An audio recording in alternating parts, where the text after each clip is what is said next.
Hi, I'm Mark Claiborne and welcome to Photo Training for You, and I'm back today with Sean Kelleher from Mitsubishi Electrics. Welcome back. We've been filming all day, in fact, so we're kind of best friends by now. Absolutely. Yeah. I do ask stupid questions though, don't I? You've got a very good habit of doing that. Thank God they're all off camera, which is really cool. We're going to talk about a brand new printer, which is just been launched or just launched? Or just launched. It's within the last few weeks, yeah. Give it its Star Wars name, because you always have these long kind of names I can never remember. It's called the CP-D707DW. Okay. And I'm going to ask you that later. No, you won't get an answer. I now know it as the R2D2 because it's quite intelligent. It's kind of quite tall, and I'm joking. This is a standalone job, isn't it? It is, yeah. So we're not working with click. It's a grey print. It's a grey printer, yeah. Are you impressed? I've listened. Well done. You're retaining it as well. Yeah, which is not like me at all, to be honest. Because it's grey, though, it won't work with click. That's correct, yeah. Okay. If you remember, the red, we do a grey and we do a red version of all of our printer range, yeah. The red ones will only work with click or a Mitsubishi kiosk. The grey ones are open format. So these will run on a Windows platform computer or a Mac. Okay, so then we're going to be printing out through these with the likes of Lightroom, Photoshop, free stuff like Picasso and exactly everything else. Right. Yeah, okay. Exactly so right. What's the benefit of stacking them high here? Well, what we've got here, Mark, is that we've got two print engines integrated into one chassis, yeah? And it's sharing one power supply and one USB cable. So in effect, you know, you're buying one Mitsubishi printer and you're getting another one in there for really only 40% more of the cost of a single unit. So we've been chucking out some prints, or you've been chucking out some prints. In fact, you know, this has just gone to sleep. Yeah. Is that it's designed to do that? It is, yeah. Oh, good, because I thought I touched the button. You didn't break it. Honestly did. I thought I pressed the button again. So you've been checking out some prints, and they're two different sizes. Yeah, that's right. So even though there's only one USB going in, you're feeding the information to the two print. That's correct. I mean, we've got two print engines here. So what we could do is either we could have two different print sizes. So in an event scenario, we can offer the customer different print sizes. I could have a 6x9 up here or a 5x7 here. So we can offer different print sizes to the customer. Or I could put the same size media in both engines. So I could have 6x9 in there and 6x9 in there. That's going to double my speed all of a sudden. So, you know, a single unit is going to print a 6x9 in about 18 seconds. If we got 6x9 media in both of these print engines, both printing at the same time, we're going to get a 6x9 out in about 11 seconds of print, which is phenomenal speeds. Yeah. So if I'm saying to you for a minute, we haven't rehearsed this at all, I promise you, but if I say I want 3 6x9s and say 3 6x4s, they're basically going to get fed at the same time. Should we do it? Yeah, do it. Okay. Okay, it's got to sleep. So how long does it take to warm up anyway? It will come on straight on. It's got a power down mode. It's very ecologically sound, this printer, and at the moment it's running on less than 1 watt. It's got a sleep mode. As soon as we send a print to it, it will wake itself up and it will start printing. Okay. Okay. So I've got an image here on Picasso. Picasso you're running, yeah? Yeah. And any reason you run Picasso? It's free. Do I need a better reason than that? No, okay, give up. Yeah, okay, it was a good answer. I'll print these out now, Mark. So I'm going to have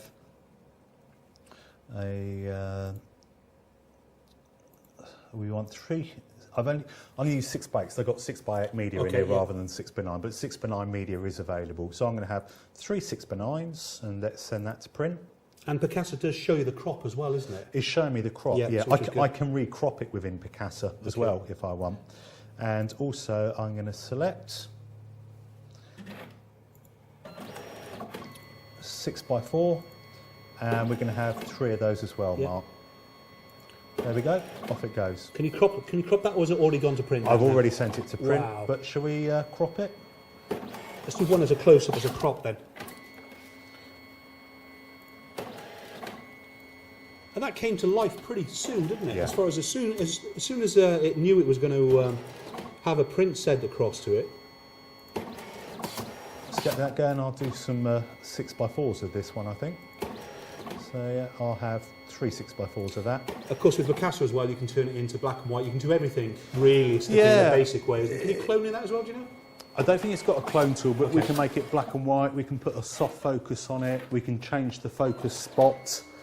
There's a fair amount we can do with it, But for event photography, it works because really, you know, as we discussed earlier, you've framed the subject within the lens, so you're not really recropping. You've got your lighting correct anyway, although we could adjust, we can compensate the lighting on here. But for previewing and printing, you know, it's really, really powerful and very quick. I mean, just that facility alone, though, to be able to output in the same vicinity now to 2 different sizes has got to help the seller, because they're not having to move from one end of the table to the other end of the table, even just for 2 of these, isn't there? Yeah. What's the biggest size, the smallest size that you can get out of this then? So the smallest media we can buy is 6x4, but I believe you can also do like a 2x4 print on there. So you could do, or 2x3, so you can do 2x3s on 6x4 media. Yeah. The largest we can go up to is a 6x9. Okay, but it won't guillotine it in any other way. It's minimum 6x4 with it. Exactly. So just a pair of scissors just actually on site to actually split between the 2. You've almost got some pocket sizes there. Yeah, if you want to do key rings or something like that. Something else you can do is if you've got the 6x8 or the 6x9 media, we can actually get it to print 2 6x4s as well. Is that cheaper or more expensive? It's about the same price. Okay. There's a penny in it sort of thing. And it will guillotine them to size as well with that. Brilliant. So again, the real benefits in this, first of all, compared to the old style of printer, forget that it's stacked on each other, but it's much quicker, It's much quicker, It's much quicker. Media cost is less or more? Media cost is less than the other R2D2 printers. The power consumption is greatly reduced anyway then. It is, yeah. And of course then you've got this other benefit of actually being stacked on. Can we just have a look at the inside? They're front loaders, so I just press these buttons here and these slide out. It's probably easier if I show from the bottom one. So what I got here... Oh, I broke the prints. Here's my media roll. Okay. With the ink on there. Same as we've seen before. Of 6x8 media, I've got 200 prints on a roll. Okay. A 5x7, I've got 230. Of 6x4, I've got 400 prints on the roll. That just simply... And of course, once more, when you're buying your media packs, you buy the paper roll and the kind of the ink. You get it all in one box. Yeah. So you've got the different colours. Yeah, plus a varnish kind of style on the top. Is it a laminate? Yeah, that's it. So, I mean, let's show you this on the roll. What we've got of each print, it effectively does 4 colour covers. Yeah. It does a cyan, a magenta, and a yellow cast, and then it puts the laminate over the top. So the prints, they come out dry to the touch, they're hardened, they're waterproof, which is especially good within a social environment. Exactly right. I was being polite then. 16, in UK at least. If a drink gets spilt on it, it's not ruined. We can, pretty much we'll wipe it off and it's fine. The mount will be ruined probably. Yeah. They're UV proof as well, so we can put them in direct sunlight. They're not going to fade. Just fiddled with the Dyson meter there. Is there a special place for it to go in? To reload it now, or doesn't it matter at all? Well, I can put it anywhere on the roll. What it's actually looking for is these little black blocks. Okay. It will roll it on to the start of the next print as such. Because every piece of that as such is one print, isn't it? The cyan, magenta, yellow is basically needs every one of those layers to do one print no matter what. Correct. Yeah, that's it. So they're on rollers and they sit in this media carrier. And then that just simply slides in like that, and then the paper roll is a continuous roll of white paper. Another great advantage with these is that during the print process, do you notice that the print's not coming in and out of the printer? Quite often in Dyson, you see the printer coming in and out of the printer, which will have a problem that it could collect dust. Exactly right. The prints do not come out of the printer until the whole print process is finished and it's guillotined to size. So it almost eliminates the dust problem. They don't seem very curled at all as well, can I? Is that because it's at the beginning of the roll? It is, to be honest, Mark. When you get tighter on the roll, they do get a little bit more curled up. Yeah, no, brilliant. And I suppose when you first load it up or reload it up, it's just going to throw out some empty prints to begin with, is it? Or? If I was to remove the paper roll, let's do this. What I do, I'll just pull this out like that. Okay. And we can see it's a long continuous roll of white paper. So when we buy a box of media, we've got this paper roll, we've got the ink roll in one box. When they run out, we throw them both away.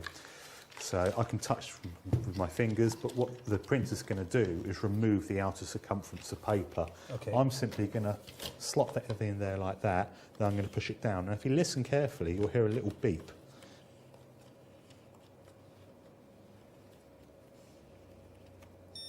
Ah, cool. That beep tells me to stop, Yeah, close it up, shut the door, do your job. shut it, and now what it's going to do is now going to cut 3 pieces of paper off the roll just to remove the fingerprints where I've touched it and to line itself up. Does it remove the media as well? No. No? The print count is in the ink roll itself. So when this says it's run out of paper, you'll open it up and you'll see there's loads of white paper left on the roll, but there's always more white paper than what But you you actually really need. can't put in a half-loaded roll of paper, can you? You know, with extra length, you can't really do that, can you? You can, yeah. I mean, you can mix and match the paper and the ink roll, but then one's going to run out and Before the other can, well, yeah. and you know, often we get the phone call from a customer saying, "Well, my ink roll's run out, but I've got a dozen little rolls of paper left. Can I just buy the ink roll?" You can't do that. So the print count is on the ink roll, and so you're never losing prints from these offcuts. Okay. There's always more white paper on the roll than what you actually need. Brilliant.